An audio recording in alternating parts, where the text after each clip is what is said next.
Welcome to Career Tools. This week, you got the job. Now what? Part 1. The questions this cast answers are: what preparations should you be making after you get a new job? What can you do to start a new job well? And what research should you be doing ahead of a new job? If you're listening to this guidance wishing you were the one who got the job, you need the Interviewing series, a series of podcasts that covers the entire process of interviewing from preparation to follow-up. There's 60 plus podcasts, 20 plus videos, and a written library, everything you need in incredible detail. What to do, how to do it, what to say, how to say it, what to write, and how to write it. We get emails every week telling us, you'll never believe it, it works. If you want to get on the other side of the got the job equation, buy the interview series. It feels like the moment you have an offer and you've accepted it is like, I've run this marathon to get a new job. I've got the offer. I've signed it or sent back and said yes. And they've given me a start date and I'm done. It's like running a marathon. I can collapse in a corner and someone will give me a banana or whatever and put one of those mylar sheets around me. And yes, exactly. Yeah, we're tinfoil. We're done. And the amount of guidance there is for hiring managers about what to do when you get to that point would imply that that's true. Like, as the person who's been hired, you don't have anything to do. And the hiring manager has a whole bunch of work to do. Yeah, exactly. Mm-hmm. Actually, that's not true. This period between knowing the start date and actually starting, there's a whole lot of things you can do that makes the start date and that period, those 30, 60, 90 days, a lot easier and a lot smoother if you do them in that period in between. So take a few days, take a couple of days to, recover, carb load, have some pasta after your marathon. And then we've got some suggestions for you. That's exactly it. So in our cast today, we're going to cover those, I'm going to say those crucial, often overlooked bits of being onboarded by a new company. Because this is I'm going to say, given the lack of guidance that exists for you, someone that knows you could be doing things, this is a real opportunity for you to capitalize on that moment now, right? Because there are things you can be doing, and we're going to give you some guidance on what to do, starting with don't stop and don't wait, followed by start relationships now where you can, then find the information you need now, and finally prepare your home and family life for your new position. So don't stop and don't wait we just said you could have a weekend's rest, which is true. A lot of people are resigning from their old job. They're thinking about handovers and they think, oh, I'm busy enough. I don't need something else on top of this. But look, this is the rest of the next couple of years. Yeah. A lot of people drop the ball now thinking, I have got enough to do. I've got to hand over my old job. I've got to hand all my stuff in. I've got to prepare my family for a change. I've got to go to all of those parties that are going to be thrown for me, And so they drop everything. And then 90 days into their new job, they're thinking, why is this so hard? Why am I not getting where I thought I was going to be Why do now? I still not have access to that system that I just discovered I don't have access to and should have had on day one? There's all those things. Yeah, exactly. And part of the reason is because you did nothing in this period. Yeah. And sometimes people assume that the hiring manager is doing all of the work in that period. And a lot of the time, the hiring manager is not doing anything. Yes, exactly. Recruiters or recruiting managers, if it was a separate person, have moved right on to the next vacancy they have to fill. As a previous recruiter, I can tell you, that one's done. You got a start date? Good. I'm on to the next one because I got 200 roles to fill. That's the thing. The hiring manager is like, I've got a seat. I've got a person in it. I've got more problems than that. I've got 99 problems and that isn't one. I'm going to the next one. So a lot of the times they, like you, have done the same thing. It's like, okay. Finally. Yeah. Finally. That door is closed. Yeah, that's done. I'm going to do something else. So literally nobody is doing that work during that period. And that's why in 90 days, you're all having a hard time and nobody's getting anywhere. Exactly. We can't assume, as much as we want to, that all of the hiring managers who will ever hire you know about manager tools and are following the onboarding checklist and have all of these things that they're doing to ensure you're brought up to speed quickly and as effectively as is possible. We can't make the assumption. So this period, the period that we call onboarding, is that period between the offer and roughly the 90 days in, when the new hire no longer needs that kind of intensive support they needed at the beginning. Now, there's an obvious divider in the onboarding period, though. It's the start date itself, right? That's the date in between. And there's the period between the offer and the start date when you're not in the building, you're not connected to the network, you're not connected with the team, you're not doing any work, and the period after the start date where you in turn are connected in a way. The fact that you're not in the building and not connected to the network and not with the team is what leads new hires to think there's nothing they can do in that period. Yeah. And so they don't do anything because they think there's nothing I could do from outside the company, and I don't have the contacts, and I don't have any access, and I don't have any knowledge. So I can't give myself a head start. So I'll just concentrate on the things that I can do something about, which is leaving this company well. Yeah, exactly. Leaving the company well, or recharging my battery between positions, whatever that thing may be. And yes, so we busy ourselves winding up old jobs. And we, as those individuals who are coming into a new role, find ourselves in a position where we only respond to the necessary responses we need to provide to HR or the new boss in terms of the onboarding paperwork, salary things, etc. And we generally tend to do that only if reached out to. And in other words, we fall into this passive kind of fallow period, right? We respond to only the things we're asked to respond to. And as candidates, usually console ourselves with the idea that we need this rest before we hit the ground running with this new job.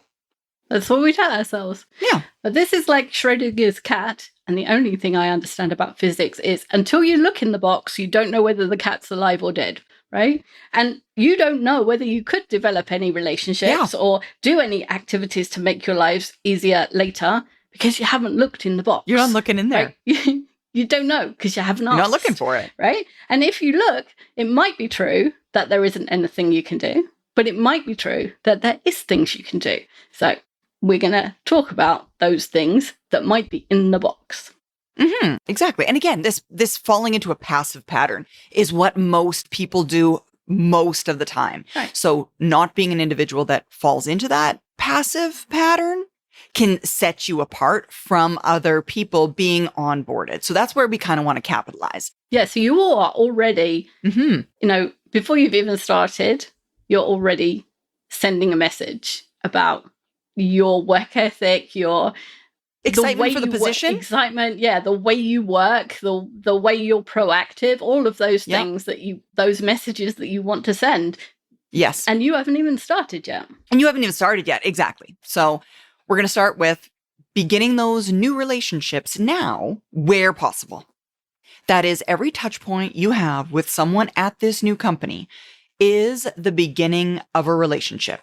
And we say this in every podcast, I think, for Career Tools. I could be wrong. We might have not said it in a single podcast, but I mean, 1 basically is 0, which means successful careers are built on results and relationships. And you don't yet have the opportunity to create or to add to results. You really don't. You don't even work there yet. But you do have the ability to start building some of those relationships. You probably have, from the interview process, the vaguest idea of what results you're responsible for and how you might achieve them. You can work through your relationships because you likely can start building those today. So instead of assuming that any contact you have with anyone who works for or with the company is just a fleeting one or a transactional thing or just a once-only contact, assume that it's the beginning of an important relationship. You can't know who the real power brokers are in the organization. Yeah, exactly. You don't know. No, you can only You just know names and email addresses at this point. Yeah, you only know that experience tells us that the power brokers are rarely the people at the top of the organization charts. And the right people to have relationships with could well be the people that you happen to speak with during your onboarding, and the people that are helping you with your paperwork or your new technology or your badge to get in the building. Mm-hmm. It's amazing how often someone senior in a team ends up helping you Yeah. with your technology. Oh, Right. because so-and-so's been here forever. They've filled out the technology form for every person who's started for the last 10 years. It'll take them 5 minutes. It'll take the new guy 25 minutes. Let's just have that person start. And you think, oh, it must be the guy who's only been there a year who's filled in my form. So when he spells my name wrong, I'll be snarky about it. And you don't realize that actually it's the most senior person on the team that is filling your form in. Often it does get delegated to someone who is much more senior than you think. I would say, Wendy, in the case where you're being brought on to a new organization, it's obviously because there was work there that was not being done by any other person. Mm-hmm. So you can also assume that these, what you might think of as menial type jobs, could be ones that are being completed by people at a higher position in the organizational chart. Absolutely. Because that's why we're hiring you. There are no hands. We need more hands. So you can't make assumptions about what someone's role is and that the import of that role, given they're needing more people to do work. Anyone could be doing it. Yeah. And often also I've learned that the people who don't put their job title on their email are the people with the really big jobs. I never noticed that, but I can see that being true. I can absolutely see that being true. Yeah. So if they have less contact information, don't take that to mean that they are less contactable. Yeah, they're the kind of person who doesn't have a phone on their desk or doesn't have a computer. Right. That's not always true. So don't blow off these opportunities thinking that this person is not someone who's worth having a relationship with. Often the people who have control over the rooms and security and your badges and or the secretaries or the person who can get you a conference room when there aren't any available, in theory, are the people you want to know anyway.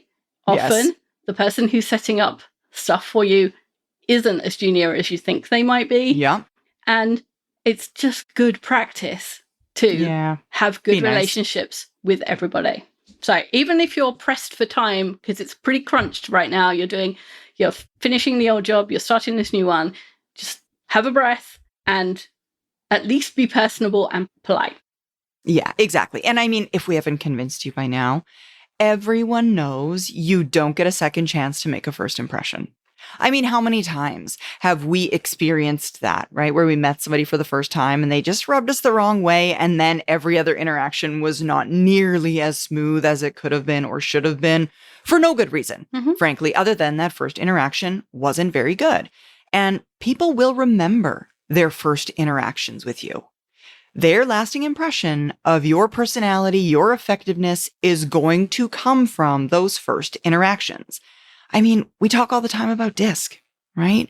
That is communication styles and how people's communication styles play into our assumptions about those individuals. If they draw the assumption from your first very curt, let's say, response to an email that you're kind of a jerk, they're going to assume when you start working there, you're probably kind of a jerk. Therefore, how are they going to treat you? Like you're probably kind of a jerk. So instead of that, again, be polite, be courteous, and ensure that you're treating these first communications with the service they require. Make them count. I said I used to be a recruiter. I was in a lunch queue. And when you're recruiting and you're doing 8 interviews a day, you're in work mode when you're interviewing. But when you're at lunch, you're with your colleagues, you're in a different mode. You're at lunch with your team, and it's a different thing. And somebody walked up to me and said, "Hi, it was so good to meet you during my interview." I had no idea who this person was. Yeah, no idea. You know, it's like 40 interviews a week. Yeah, they don't know how many people you're seeing. No idea. And she said, "It was so nice to meet you. You know, I had no idea whether or not you liked me or not." And I was like, oh, okay, well, that's the idea. Yeah. I'm not supposed to give it away. I'm just supposed to be nice. And she walked off. But that is the idea, right? I'm just supposed to be polite and personable. And at that moment, I was like, oh, well, that's a relief. At least that was the impression she got. But people remember you. That was her first impression of me, even though I wasn't trying to give her a first impression. I was doing it anyway. And she remembered me. That's exactly it. Getting results and having great retention can be achieved with core behaviors that we teach in our effective manager training. But if you want a head start, it all starts with a great hire.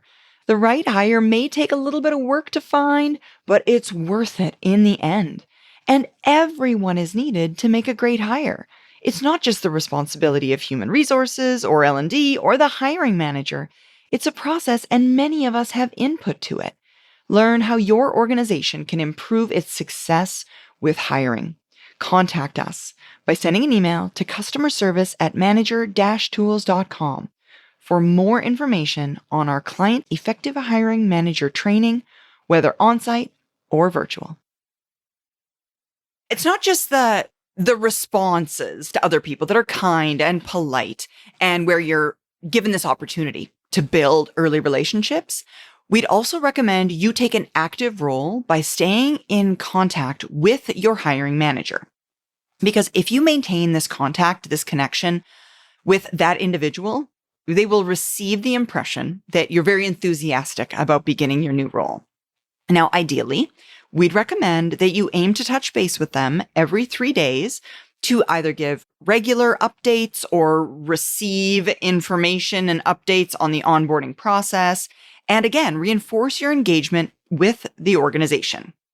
So while I think for some people, when they think staying in contact every 3 days might seem like a little bit too much, we've found what can help is rotating through communication methods. It'll just make it seem a little bit more natural, a little bit less overwhelming. And the active approach not only keeps you informed, but also shows how excited and committed you are to the new role. I mean, how many times have you been in this space between offer and starting a new job, and you're kind of sitting there like, I haven't heard from anybody in like a week. I kind of really just hope things are going well. I have no reason to believe they're not, but also I just kind of hope they are. Like, do they remember they offered me a job? Exactly. Because they haven't talked to me. Well, because they haven't talked to me. The hiring managers feel the same. Like, exactly. Is that person actually going to arrive on that day? Right? So you being that person to bridge the gap, if the hiring manager isn't, shows again how excited you are to begin this new role. And this active approach keeps you informed and shows that excitement and commitment to the role. So here's an example of how often you might communicate and what kind of communications you might send. So on day 1, when you've got the offer and you've accepted it, send a handwritten thank you note. On day 3, send an email letting her know that you've received the information from HR and you've returned it. Mm-hmm. Day 6, leave a voicemail asking if there's any documents she can send that you could be reading now. Are there any websites, books, or magazines she recommends you look at? On day 9, she calls you, and while you're talking, you ask about short and long-term goals that you should be thinking about. On day 12, you send an email asking what kind of software the company and team uses so that you can take a quick course on anything with which you're unfamiliar. Exactly. So it doesn't feel like too much at all. It just feels like regular standard comms that can be expected. And in a common scenario, we'd expect that you'd start on then day 14. So there's nothing too much about that amount of communication. Every piece of communication in this context has a purpose, and one that doesn't really even need a justification. If you're not starting for 30 days, you're probably more senior in terms of your role, and therefore there's probably even more paperwork that you need to track down and you need to fill out, and there's probably even more correspondence that's required on reading and research you could be doing and preparation stuff that you should be getting up to date with. So finding these, excuse is probably not the right word, but finding these excuses to communicate every 3 days really, truly isn't that hard. No. And in an ideal world, you'd get the essentials for job success. So what your job is, what the deliverables are, when they're due, what the standards are, who the key people are both on and off your team, how reporting is handled, how communication is handled, and so on. And whether you can ask these straight out before you've started depends on the time the manager is willing to give you and the level of detail with which they're willing to go. Some hiring managers want you to have all of that ahead of time. Yep. Some will not. And, if you're on an internal team move, that's quite likely you'll have all that. Yeah. And if you're moving into a top secret role and you're coming from outside the company, you're not going to get anything. So, and there's a range between those two. Exactly. And I mean, good general rule for all things all the time. Don't be weird about it. If you're asking for things and you're getting nothing in return, don't keep pressing for those same things. Yes. Don't be weird about it. And no, the conversations that you're having don't need to be an inquisition to discover every possible thing you could possibly know. But at least having a list or knowing a list will help you listen for those important facts and or ask about them in a more natural way. So that when the moment happens, when it seems as though the door's open, you could ask one of those questions because hey, one of the things that I meant to ask about was X. And you can just ask it in a more natural kind of way. If there's an opportunity to speak to your new colleagues or to initiate correspondence, then take it.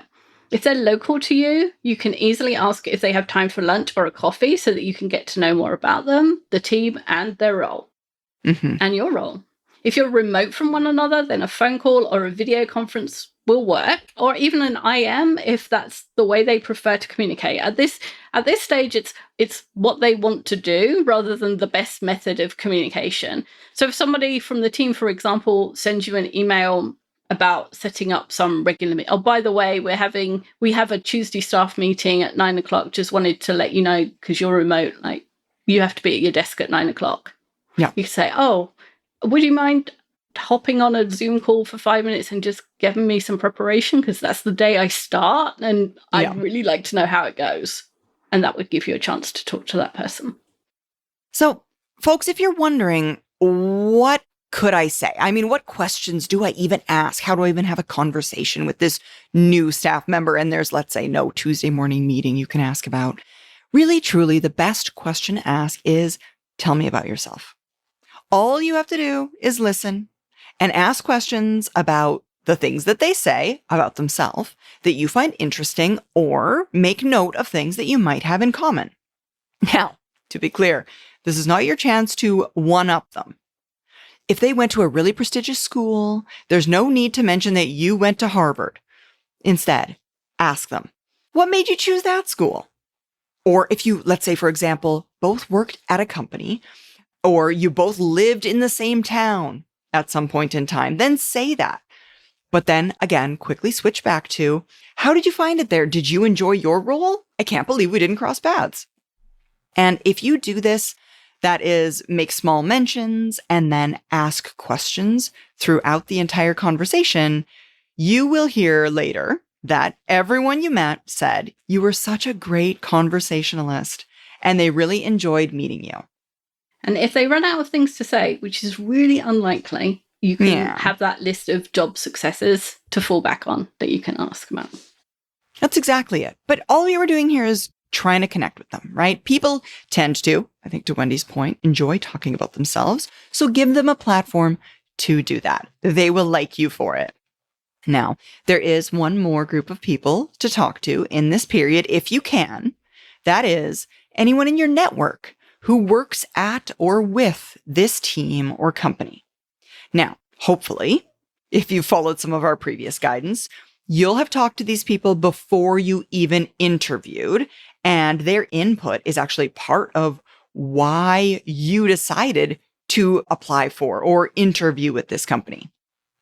And in terms of those individuals, if you haven't talked to them previously, any information you can get from the horse's mouth, as it were, is worth 20 times any information you're going to be able to read on the organization's website. So, talk to those people. Learn as much as you can from them. And if you did talk to them before you were hired, there is no harm in talking to them after you're hired either. For a start, you need to say thank you to them because they were part of you being hired, even if you think that that person didn't give you something specific that led to you being hired, they were willing to talk to you, and all of the information you got in the aggregate led you to being hired. So you need to say thank you for that anyway. And you also need to close the loop. There's nothing worse. There's a lot of things worse, but one of the frustrating things for people that are asked for advice a lot is not knowing the outcome.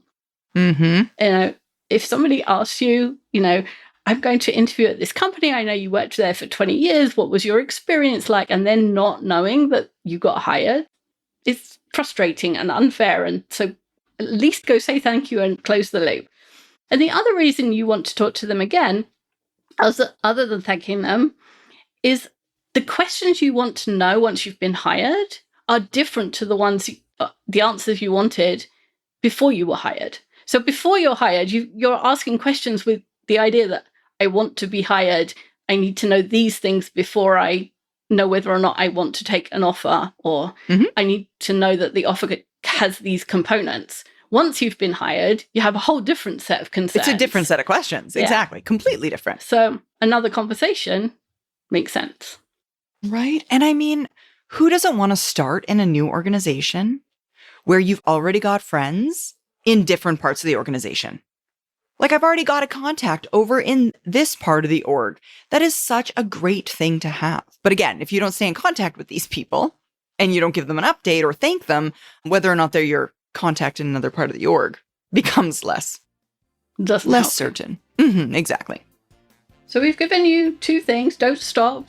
We did tell you could have a weekend off. So you're welcome, everyone. Yeah, you're welcome. And start relationships where you can. So we're going to stop for this week so you can have that rest and start relationships this week. And next week, we're going to give you 2 more activities to do in this period between the offer and your start date.